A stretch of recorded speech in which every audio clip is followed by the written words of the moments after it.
नमस्कार दोस्तों, मैं आप सभी को आइडियल स्टडी पॉइंट में स्वागत करता हूं। जैसा कि आप लोग देख रहे हैं, मैं क्लास 10th के लिए एनसीईआरटी मैथ सॉल्यूशन आप सभी के लिए लेकर आ गया हूं। तो मैं आज आपको एक्सरसाइज 4.3 चैप्टर से जो भी क्वेश्चन बचे हुए हैं शेष, उसका सोल्यूशन अच्छी तरह से कराऊंगा। ये वीडियो का पार्ट नंबर 3 है। यदि पार्ट 1, 2 नहीं देखे हैं तो हमारे चैनल आइडियल स्टडी पॉइंट पर जाकर आप देख सकते हैं, ठीक है। मैं इसके पिछले वाले 2 पार्ट में वीडियो में 1 से लेकर 6 नंबर तक क्वेश्चन का सोल्यूशन करा चुका हूँ, ठीक है ना। इस वीडियो में मैं क्वेश्चन नंबर 7 से सोल्यूशन कराऊंगा। तो चलिए स्टार्ट करते हैं। यहाँ पे देखिए कहा गया है कि दो संख्याओं के वर्गों का अंतर 180 है, तो छोटी संख्या का वर्ग बड़ी संख्या के 8 गुना है, तो दोनों संख्याएं निकालें, यानी कि ज्ञात करें। तो आपको देखिए सबसे पहले क्या कर लिए हम, बड़ी संख्या को x मान लिए, छोटी संख्या को y मान लिए, ठीक है। तो देखिए दोनों संख्या के वर्गों का अंतर, वर्ग के मतलब आपको पता होगा, वर्ग के मतलब उस पर पावर 2 कर देते हैं, ठीक है ना। ये x है तो इस पर पावर 2 करिएगा तो ये वर्ग हो गया, ठीक है। और इसका छोटी संख्या के भी वर्ग करेंगे तो इसके भी पावर 2 लगाएंगे। और क्या बोला, अंतर, अंतर के मतलब माइनस, कितना दिया है 180। ये समीकरण 1 हो गया। फिर क्या बोला है कि छोटी संख्या का वर्ग, यानी कि छोटी संख्या कितना है आपका y है ना, इसका वर्ग कर लीजिए। ये क्या है, बड़ी संख्या का 8 गुना, यानी कि ये बड़ी संख्या आप क्या माने हैं, x माने हैं ना, तो इसका 8 गुना यानी कि 8x हो जाएगा। अब हम क्या करेंगे, ये समीकरण 1 मान लेते हैं, इसको 2 मान के चलते हैं।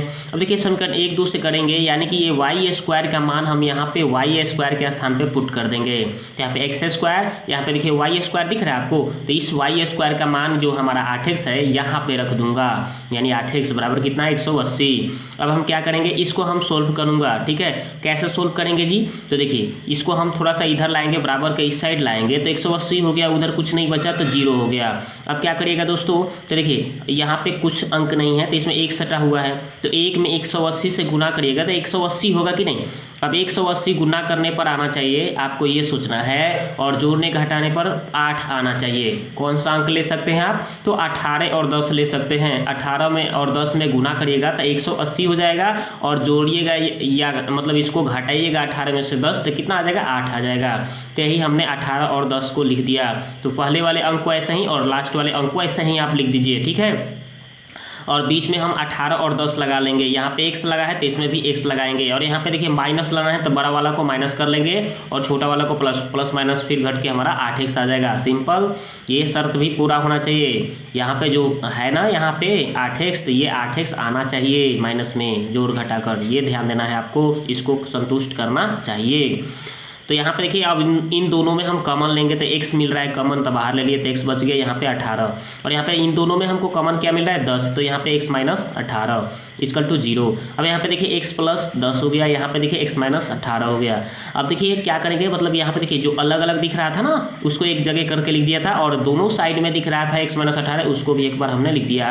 अब हम x प्लस 10 बराबर 0 कर लेंगे, प्लस है तो उधर गया तो माइनस हो गया ना। ये देखिए जो माइनस में आया ये असंभव हो जाएगा, ठीक है ना, ये आपका असंभव होगा, ठीक है, क्योंकि वर्ग की भुजा कभी माइनस में नहीं होगा। और फिर हम क्या करते हैं, यहाँ पे देखिए x माइनस 18 बराबर 0 करेंगे तो ये उधर जाएगा तो ये प्लस 18 हो जाएगा, ये संभव होगा, ठीक है। तो यहाँ पे x का मान हमको पता चल गया, इसलिए x का मान कितना हो गया आपका 18 हो गया, ये संभव मान, ठीक है। अब ये x का मान हम कहाँ पे रख देंगे, तो यहाँ पे हम समीकरण 2 में रख देंगे। यहाँ पे दिख रहा है समीकरण 2, यहाँ पे x के मान 18 भर देंगे, ठीक है। तो यहाँ पे 8 गुने 18 वाई स्क्वायर बराबर लिख देंगे। यानी कि देखिए मैं इस तरह से लिख सकता हूँ कि समीकरण 2 में x का मान रखने पर, यानी समीकरण 2 उठा के लिख देंगे, और 8 यहाँ पे x का मान गुना में 18 लिख देंगे। 18 में 8 से गुना करेंगे 144, और स्क्वायर हटेगा तो इधर रूट से हट जाएगा, और रूट से बाहर कितना 144 का वर्गमूल 12 निकल जाएगा। सिंपल।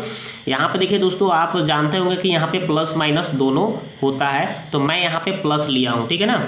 तो अतः बड़ी भुजा के क्या है बड़ी भुजा आपका कितना माने थे, x माने थे ना, तो x का मान निकल गया 18। अतः छोटी भुजा कितना आया हमारा 12 आया है ना, प्लस माइनस 12 दोनों भी हो सकता है, लेकिन मैं भुजा जो है भुजा कभी भी माइनस में नहीं होता, इसलिए मैंने माइनस नहीं लिया, प्लस लिया हूँ, ठीक है।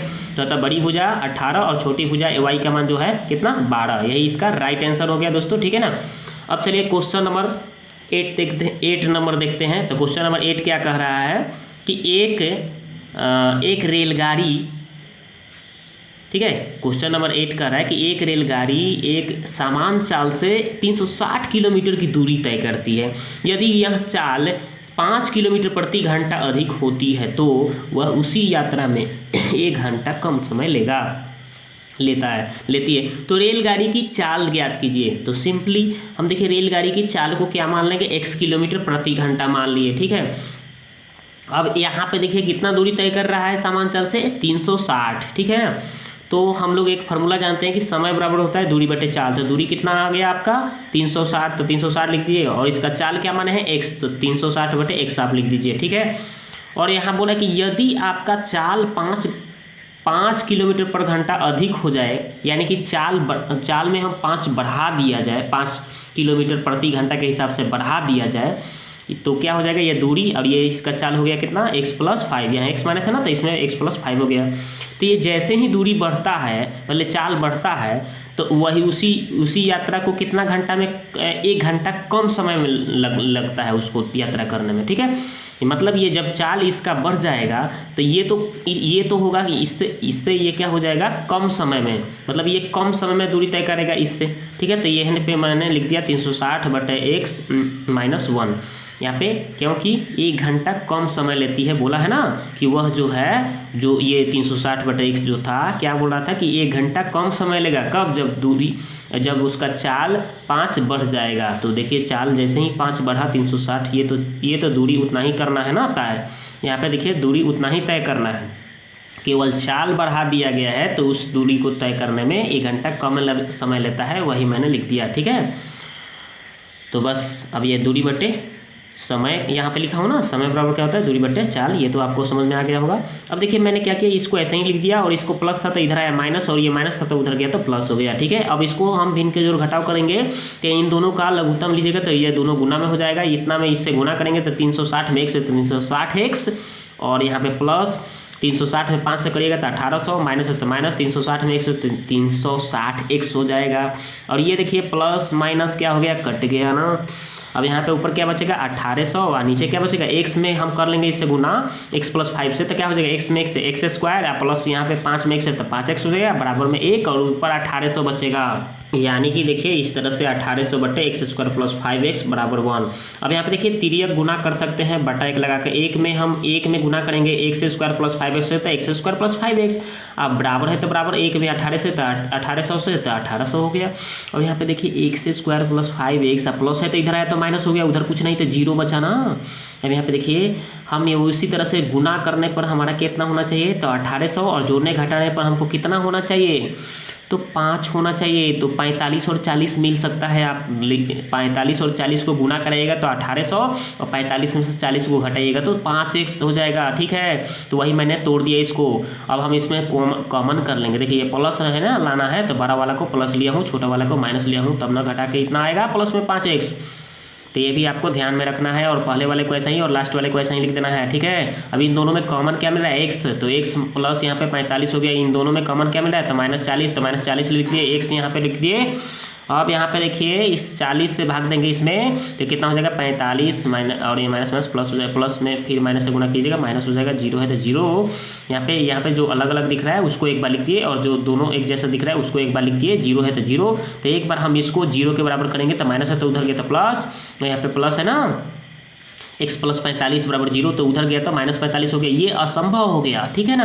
ये असंभव हुआ, ये संभव प्लस वाला संभव मान हो गया, क्योंकि चाल कभी भी जो होगा माइनस में नहीं हो सकता है, ठीक है ना, चाल तो बढ़बे ना करेगा तो प्लस में होगा।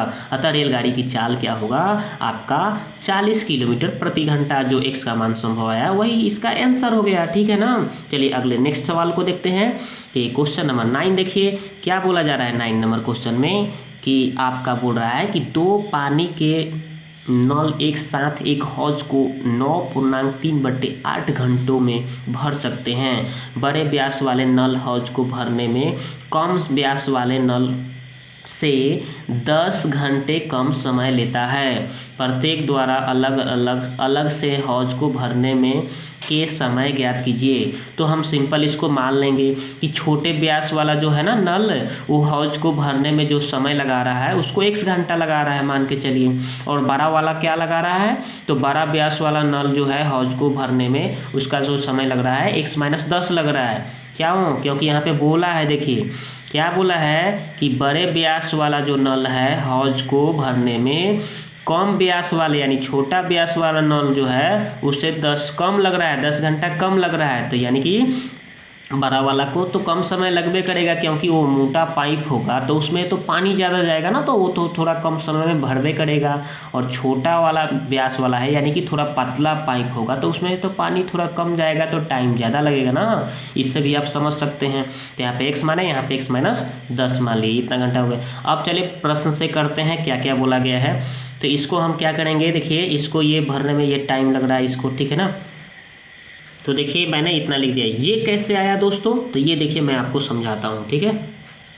तो ये 1/x कैसे हुआ, मैंने 1 पे निकाला। x माने थे ना छोटे व्यास वाले को, तो x माने थे तो 1/x हो गया। और बड़े व्यास वाले को कितना माने थे, x माइनस 10 माने थे ना, तो ये 1 पे निकाले तो ये भी 1/x माइनस 10 हो गया।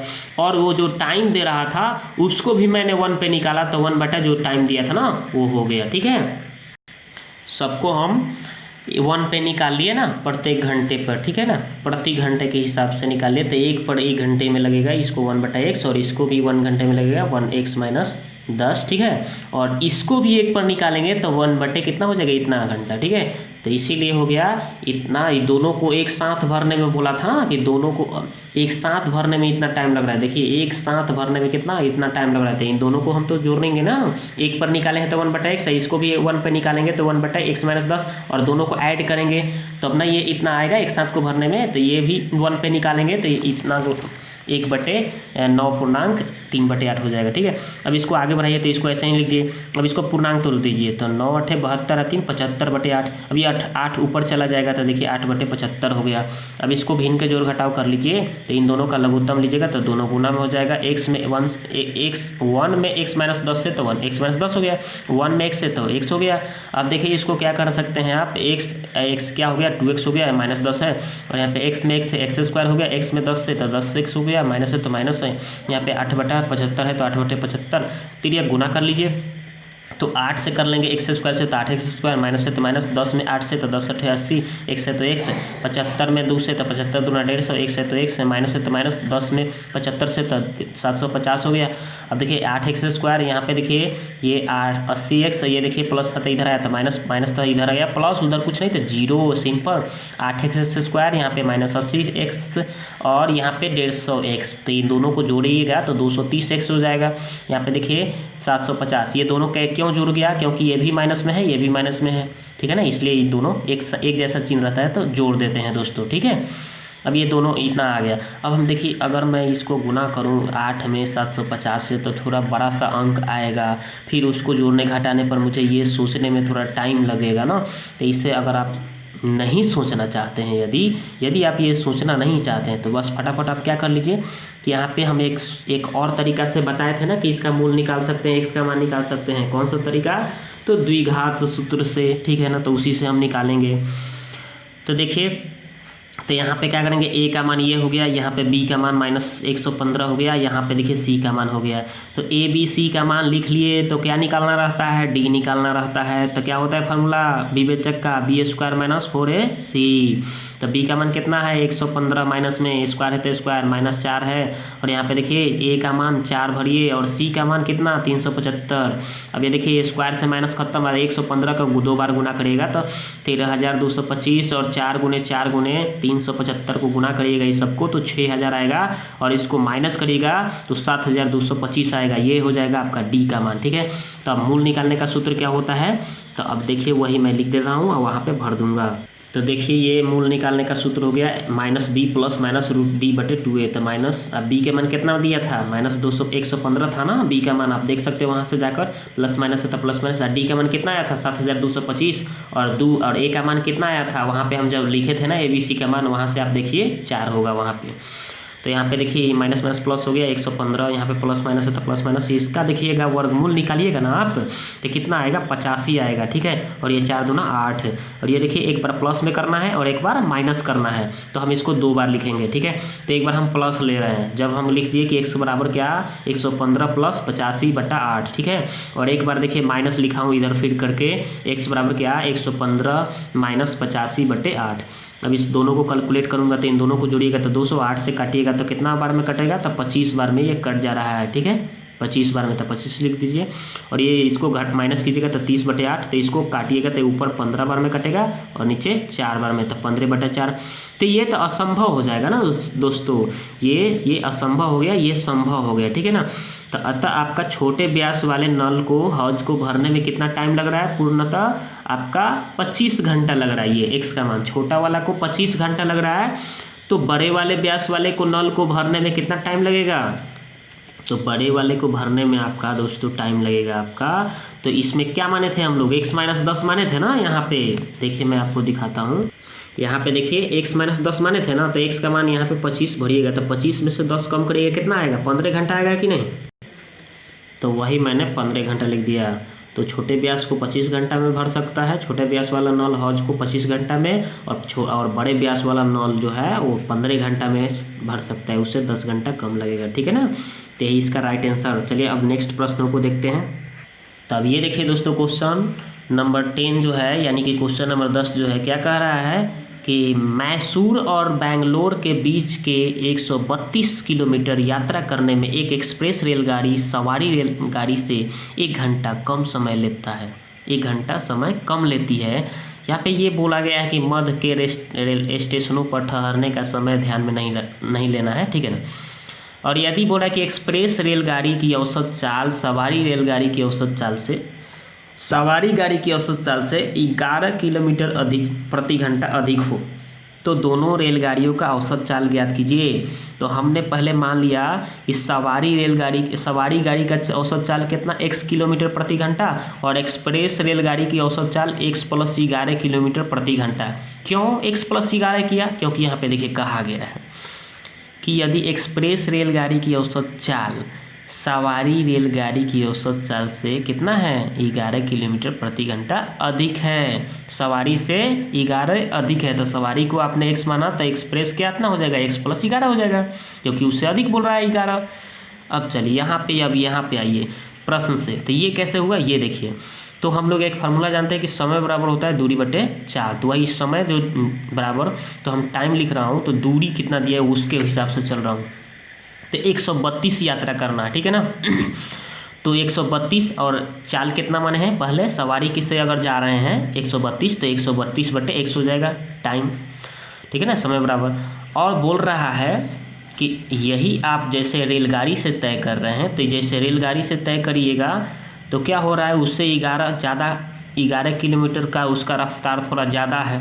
तो ये देखिए इससे अगर हम रेलगाड़ी से जा रहे हैं तो इससे क्या हो रहा है, रेलगाड़ी से जैसे ही जा रहा हूँ तो इससे ये क्या हो रहा है, 1 घंटा कम टाइम लग रहा है। ठीक है ना, तो यानी ये जो दूरी तय करना है तो हमको उससे 1 घंटा कम, इससे हमको 1 घंटा ये कम लग रहा है टाइम। ठीक है ना, ये सवारी से जा रहा हूँ तो इससे तो थोड़ा ज़्यादा इसका लगेगा, लेकिन इससे जो मतलब ये रेलगाड़ी से एक्सप्रेस से जा रहा हूँ तो सवारी से कितना हमको 1 घंटा कम टाइम लग रहा है इसको जाने में। ठीक है ना, सवारी से 1 घंटा कम टाइम। ठीक है ना, इसमें कहा गया है, देख लीजिए पढ़ के, कि सवारी से 1 घंटा कम टाइम लग रहा है एक्सप्रेस को। तो ये एक्सप्रेस वाला हो गया दूरी बटे 4, सवारी से 1 घंटा कम, यानी 1 माइनस कर दिया हूँ। ठीक है ना, समझ गए होंगे आप। अब इसको सोल्व करेंगे, ये जैसे उसे छोड़ दीजिए, प्लस था तो इधर आया माइनस, से उधर गया तो माइनस था तो उधर गया प्लस। अब इसको उसी तरह से कैलकुलेट करना है, तो x और x + 1 11 का क्या कर एलसीएम लेंगे तो दोनों गुना में हो जाएगा। x + 11 को 132 से गुना करें तो x में 132 से तो 132x, और 11 में 132 से तो 100 गुना करेगा तो 1452 हो जाएगा, माइनस है तो माइनस, 132 में x से तो 132x। अब बट्टा में जैसे ही ये गुना में तो ऐसे ही रहने दीजिए, ये जैसे उसे छोड़ दीजिए। तो अब इसको देखिए ये कट रहा है, प्लस माइनस क्या हो गया, ये कट गया, तो यहाँ पे कितना हो गया आपका, ये 1452, और नीचे x में x में 11 से तो 11x बराबर में 1 है तो 1। अब इसको तिरिया गुना कर लीजिए बट्टा में 1 लगा के, तो इसको देखिए 1 में x² + x से तो x² + x हो गया, और 1452 में x से तो 1452 हो गया। और यहाँ पे देखिए दोस्तों, ये जैसे उसे छोड़ दिए, प्लस है तो इधर आया तो माइनस हो गया, उधर कुछ नहीं तो 0 हो गया कि नहीं। अब आपको सोचना ये है कि 1452 गुना करने पर आना चाहिए और जोड़ने घटाने पर 11 आना चाहिए, तो कौन सा अंक आप लेंगे, देखिए वही मैं लिख दूंगा, तो देखिए दोस्तों, सोचिएगा आप, तो 44 और 33 लीजिएगा ना, तो 44 में से 33 कम होगा तो 11 आ जाएगा, ठीक है। और 44 और 33 में गुना करिएगा तो 1452 आ जाएगा। तो यही मैंने 2 अंक जो नया आया है उसको मैंने लिख दिया। अब इन दोनों में कॉमन क्या है, तो x कॉमन, तो x प्लस 44 हो गया। इन दोनों में कॉमन -33, तो -33 से x, और यहाँ पे देखिए, यहाँ पे 33 से भाग दीजिएगा ना तो 44 हो जाएगा, बराबर 0 है तो 0। तो x -33 एक बार लिख दीजिए, और ये प्लस में दोनों एक जैसा दिख रहा है, एक बार लिख दीजिए। x -33 बराबर 0 करिए, तो माइनस है तो उधर गया तो प्लस हो गया, तो ये प्लस में आया तो संभव हो गया। यहाँ पे x प्लस 44 बराबर 0 करिएगा, तो ये प्लस में था तो उधर गया तो माइनस हो गया, तो ये असंभव हो गया ना दोस्तों, ठीक है, क्योंकि चाल कभी माइनस में नहीं होगा, मैं तो पहले ही बता चुका हूँ। अतः अब सवारी गाड़ी की औसत चाल क्या माने थे आप, x माने थे ना, तो आपका संभव मान x का कितना है 33, तो वही 33 किलोमीटर प्रति घंटा। और एक्सप्रेस का क्या माने थे, x प्लस 11 माने थे ना, तो x का मान आप 33 भरिएगा प्लस 11 कीजिएगा तो कितना हो जाएगा 44 किलोमीटर प्रति घंटा, क्योंकि हम इसको क्या माने थे, x प्लस 11 माने थे, तो x के मान वही 33 भरेंगे प्लस 11 करेंगे तो कितना हो जाएगा 44 किलोमीटर प्रति घंटा होगा कि नहीं, तो यही इसका राइट आंसर। अब चलिए क्वेश्चन नंबर 11 देखते हैं। क्या कहा जा रहा है कि 2 वर्गों के क्षेत्रफलों का योग कितना है 468 है मीटर स्क्वायर है, तो यदि उनके परिमापों का अंतर 24 मीटर हो तो दोनों के वर्गों की भुजाएं ज्ञात कीजिए। तो हम क्या करेंगे, पहले वर्ग की भुजा x मान लेते हैं, दूसरे वर्ग की भुजा y मान लेते हैं, ठीक है ना, x मीटर y मीटर। अब देखिए कह रहा है कि दोनों वर्गों के क्षेत्रफलों का योग, मतलब इसका क्षेत्रफल क्या हो जाएगा, तो वर्ग का क्षेत्रफल होता है भुजा का स्क्वायर, यानी x है ना तो x का स्क्वायर हो जाएगा, और इसका हो जाएगा y माने है ना तो इसका भी x y स्क्वायर हो जाएगा। दोनों वर्गों के क्षेत्रफलों का योग मतलब दोनों को जोड़ दीजिए, कितना है 468, समीकरण 1 हो गया। इसी तरह से क्या बोला है, परिमापों का अंतर, तो देखिए वर्ग का परिमाप क्या होता है 4 गुने भुजा होता है ना, 4 गुने भुजा। तो पहला देखिए x माने है तो क्या हो जाएगा 4x, और दूसरा क्या माने है y माने है तो क्या हो जाएगा 4y। तो इन दोनों का क्या बोल रहा है अंतर के मतलब माइनस, ठीक है। तो वही मैंने लिख दिया है 4x - 4y बराबर कितना दिया है 24 मीटर, तो यहाँ पे 24 लिख दिए। अब देखिए इन दोनों में हम चाहेंगे तो 4 से, सभी पदों में 4 से भाग करेंगे तो ये 4 से कट जाएगा, ये भी 4 से कट जाएगा, ये 4 से 6 बार में कटेगा, x - y बराबर 6 हो जाएगा, समीकरण 2 या x - y बराबर 6, समीकरण 2। अब हम समीकरण 2 से लेंगे तो यहाँ पे देखिए उठा के ऐसे लिख दिए, ये माइनस था तो उधर गया तो प्लस हो गया ना 6 + y, तो इसको समीकरण हम 3 मान लिया। अब समीकरण 1 में हम x का मान रखेंगे, तो समीकरण 1 यही ना माने थे x² + y² बराबर 468। तब देखिए यहाँ पे हम x के स्थान पे जो मान दिया आया है मेरा 6 + y, वही हमने x के मान लिख दिया, और y² है तो स्क्वायर कर दिया, y² है बराबर में 468 है। अब a + b का होल स्क्वायर पर तोड़ेंगे तो a² यानी 6 का स्क्वायर हो गया, प्लस 2a भी होता है 2, और a के स्थान पे 6 है, b के स्थान पे y है, प्लस b² यानी y का स्क्वायर, और यहाँ पे पहले से y² है, 468 है, ऐसे ही रहने दीजिए। अब आगे बढ़िए तो क्या हो जाएगा 36 हो जाएगा, यहाँ पे देखिए 6 दूना 12y हो जाएगा, क्या हो जाएगा यहाँ पे 1y² 2y² हो जाएगा। ये प्लस था तो इधर आया तो माइनस हो गया, उधर कुछ नहीं तो 0 हो गया। यहाँ पे देखिए थोड़ा सा जाते हैं तो 2y² हो गया, यहाँ पे 12y हो गया, और देखिए 468 में से आपका 36 घट जाएगा तो कितना हो जाएगा 432, और 12 वाला अंक क्या है माइनस में है तो इसलिए माइनस हो गया। सभी पदों में 2 से भाग करेंगे तो यहाँ पे क्या हो जाएगा y², यहाँ पे 6y, यहाँ पे कितना हो जाएगा इसका हाफ कर लीजिए यानी 216 हो जाएगा बराबर 0। और अब आपको सोचना यह है कि गुना करने पर 216 और जोड़ने घटाने पर 6 क्या करिएगा, तो 18 और 12 लीजिएगा, तो गुना करिएगा तो 216, और 18 में से 12 कम करिएगा तो 6 हो जाएगा। तो वही मैंने तोड़ दिया इसको 18 और 12 में। तो इसमें से कॉमन y लीजिएगा तो y प्लस कितना हो जाएगा 18, इसमें से 12 मिल जाएगा कॉमन, तो y प्लस कितना हो जाएगा 18, क्योंकि 12 से भाग देंगे तो यहाँ पे 18 आएगा, तो y - 12 एक हो गया, और ये दोनों एक जैसा दिख रहा है, y + 18 हो गया। अब आप क्या करिएगा, जब एक बार आप क्या करिएगा तो y - 12 बराबर 0 करिएगा, ठीक है ना, तो यहाँ पे माइनस था तो उधर गया तो प्लस, ये संभव हो जाएगा, ये y + 18 है तो उधर जाएगा तो माइनस में हो जाएगा, ये असंभव, क्योंकि भुजा जो होगा वर्ग का कभी माइनस में नहीं होगा। तो y का मान हम ले लिए कितना 12, ठीक है ना, और ये y का मान जो हमारा 12 संभव आया, ये हम कहाँ पे भर देंगे समीकरण 3 में रखेंगे, ठीक है। तो ये y का मान 12 जो है समीकरण 3 में रख दिया, तो समीकरण 3 यही ना आया था x + y बराबर x बराबर 6 + y, तो y के स्थान पे क्या भरना था 12 भरना है, तो 12 × 6 18, x का मान आ गया 18। यहाँ ये समीकरण 3 कहाँ से आया, तो आपको दिखाया था ना मैं आपको, देखिए यहाँ पे समीकरण 3 माना था ना x बराबर y + 6 + y, तो यही मैंने वहाँ पे लिखा है, ठीक है। आपका x का मान कितना आ गया 18। तो तब पहली वर्ग की पहली भुजा क्या माने थे, x माने थे ना, तो x का मान कितना आ गया 18। और दूसरी भुजा को हमने y माना था, तो y का मान कितना आया है 12। तो यही हो गया इसका राइट आंसर। अब 18 और 12, ठीक है। तो दोस्तों ये वीडियो आपको अच्छा लगा तो लाइक करिए, सब्सक्राइब करिए और हमारे साथ बने रहिए। Thank you very much.